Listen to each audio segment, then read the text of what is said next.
What are the women supposed to look for, or other than money? What should the women care for? What else should they want other than money? I mean, they should want character. They should want a man with character more than anything. I mean, because character, it matters. But the reason why it's money, Darwin, is because money is the purest form of providerhood, or being able to provide is money. That's what people see as your ability to provide, is that you have money. So that's the reason why it's always money. But if it could be turned into different things like properties, assets, businesses, or something like that, then that would be an equivalent. But I would I, say I, character is the most important thing than and money. how I get it. And how are these men to build? Where do they get their character from? Like, how do they build it? I can't say that. All I know is how the men are raised in our families. I've never been a man, so I can't tell you. But from what I've seen is that the men's, they just always hang out with the father and the fathers and the uncles, and they the ones who teach them how to do things. So I don't know. Okay, because from what I'm trying to get at is maybe these men don't have anything else to bring to the table, or they have it, or they're not leading with that character. They're leading with their money. So the women don't know what else she should care about, because the men are not being trained to bring anything other than the money, or stand on anything other than their resources. So indirectly, they're training each other to value a particular exchange. You get what I'm saying? I do. But see, that's the reason why fathers are so important, because father can look past money, because he's not going to be uh, flirting with money with another man. He's going to think about that man's character for his daughter. He's not going to look at him like, oh, look, all flashy money. He's not going to be mesmerized by that stuff. He's going to be looking at the character of the man, looking him in the eyes and understanding who he is inside rather than. But the money is always a plus. But fathers are so important. I think Ameera's right. She said everybody cares about the money. What she did say though that was a little different is that they a little nicer when they ask for it.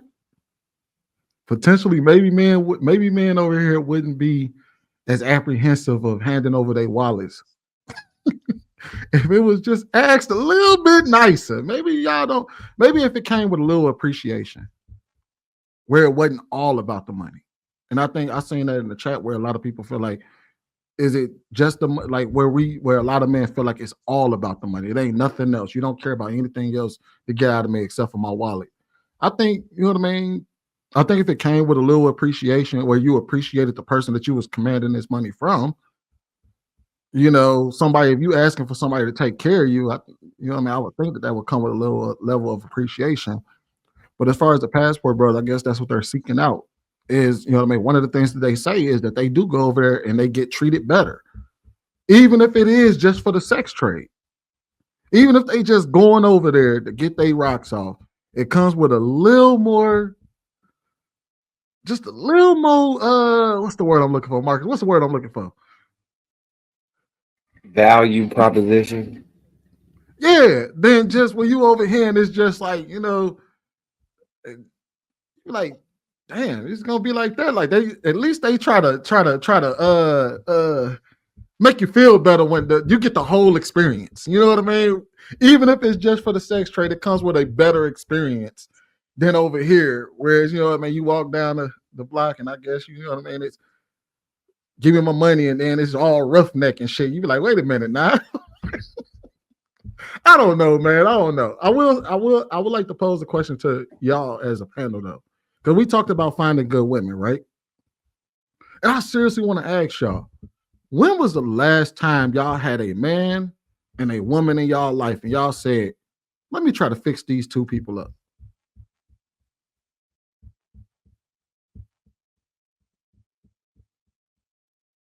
The silence is deafening.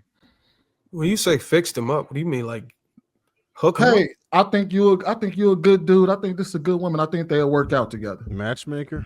Yeah. Problem is when that shit don't work out, man, you held accountable for it. What's up with your mans? What's up with your home? I hate Hey, that they used to do that all the time because that's what that came with the territory. You had to take but like the mere fact that we barely even have people in our circle to even put on with other people nowadays. Like you don't even like your friend circle is already so small that you can't even be like, hey, look, man, I know a good woman that I think you might hit it off with. I think we're better judges of character than we give ourselves credit for. But we don't try.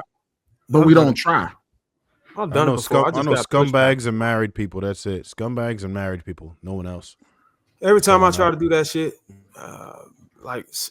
for example, if I had a homeboy, it's always either my homeboys or some of my white friends or something. Wait a minute. Let me go back to Trey. You mean to tell me your circle of people in your life, they are either married or single and trash?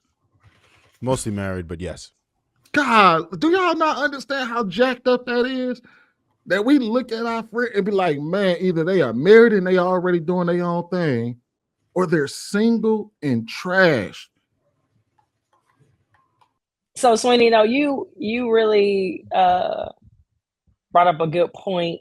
I think for me, because Reese and I have large circles, but people are always on different timelines. Does that make sense? Like the guy may be looking for a wife, but the girl that comes in mind, I feel like she may be immature and it's not going to be like a good match emotionally, and they might end up wasting each other's time, or the girl might be ready and she's serious. The guy's a great guy, but his focus is off. Like, I feel like it's never two people that I'm like, okay, they're on the same timeline and I can see them working it out. It's either the timeline or immaturity that plays a part with why we don't really matchmake too much. But I'll say Reese and I were, my best friend was the one who hooked us up. She spoke at our wedding about the situation. Her boyfriend at the time was Reese's best friend. And so I was out of state. I came back to school and he was like, who is that? Where'd she come from? And so she kind of was like, nah, because she thought his timeline was off. And so she put it off for a minute until she knew he was serious. And then she introduced us and the rest is history. So I think it can work, but you have to know that two people are serious. And like Trev and Darwin just said, you don't want to be caught in the middle and be pulled in the middle of like drama between two people that you're cool with. You know what we need to do? Because I like what you said, Casey. You said sometimes you got that they both good people, right?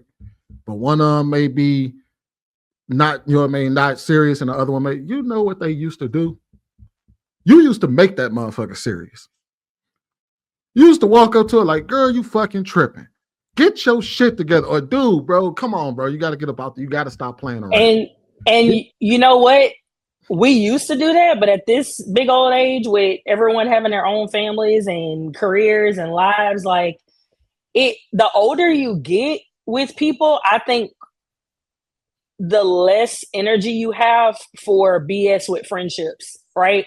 When you're younger, you'll sit your friends down and, you know, you try to guide them and be on the same page and like, you know, this isn't right. But I'm not about to beat you over the head as I get older. Like I'm not, because I understand you either want it or you don't want it. And for me, if I'm taking the time out to give you some advice to help you with an outcome that you may be looking for, I'll tell you, I'm not going to not say nothing. Now, don't get it misconstrued. Like, Reese and I will not say anything. We'll say something. But to over and over, like, babysit an adult, it's a little frustrating, and it also puts a strain on the friendship. And so a lot of times, if people don't listen to, if they didn't listen to their parents, they didn't listen to their siblings, and then here you are, a friend from the outside saying, hey, have you thought about doing this way, if this is the outcome that you want? I know at work, like I'll come across younger girls. I've said, you know, they'll see me pregnant and they're like, oh, is this your first one? I'm like, no, this is my third child. They're like, oh my gosh. And I immediately tell them, think about kids now. You're in your 20s. Think about a relationship. It's time for you to get serious. Oh no, I have time. You don't have time. Right. And so I'm always a voice of reason, even to strangers, because people will look at you. They'll want your outcome. but they don't see all the things that you went through and the decisions that you made early on to get to that outcome, because they just want that completed picture. So I definitely believe in preaching to strangers, people that comment on your life. Give them the truth, give them the facts. People look at my parents and say, "Oh my God, your mom and dad, they're 2 years from 50 years being married." How did they get to that? They got to that by taking life seriously at a young age. It didn't come in their 40s and 50s. They did it in high school and college age. That's how they developed a family with 4 kids, almost 4 married children, 3 married children, 1 engaged, like almost 8 grandchildren. You have to make decisions early on if you want the outcome down the line. And so, but some people, you can't tell them nothing, Sweeney. You can't tell them. And that is exactly the reason why we are. No, the reason why I don't do it is different though. I don't be honest with you. I don't do that shit because when I did used to do that, it wasn't even about the relationship between the two people I was putting together or I was delivering interest to on behalf of the other one. Hell, it was because a lot of it was the girls that was a problem. So the girls would come to me and say, "Hey, do you got any friends that's like, I'm trying to find a hubby like Shaq," like, or they'll go to my wife and say, "I'm trying to find a man like yours. Like, do he got any brothers?"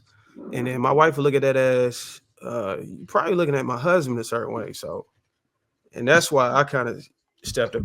She made me understand it from a woman's point of view that women typically do that. They're looking at your body of work, and they're trying to map it to people that you might have in your circle as if they got similar qualities and character.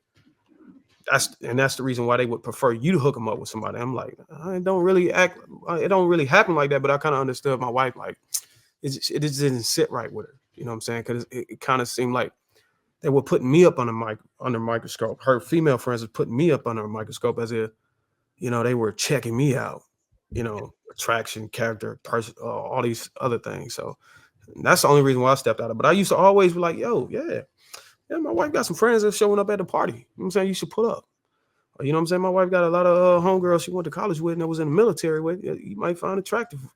Pull up. I just stopped doing that shit. They just had to organically, pull up and figure that out on their own. I didn't want to be the middleman. I'm like, did you tell her that? Like, nah, I ain't got time for that.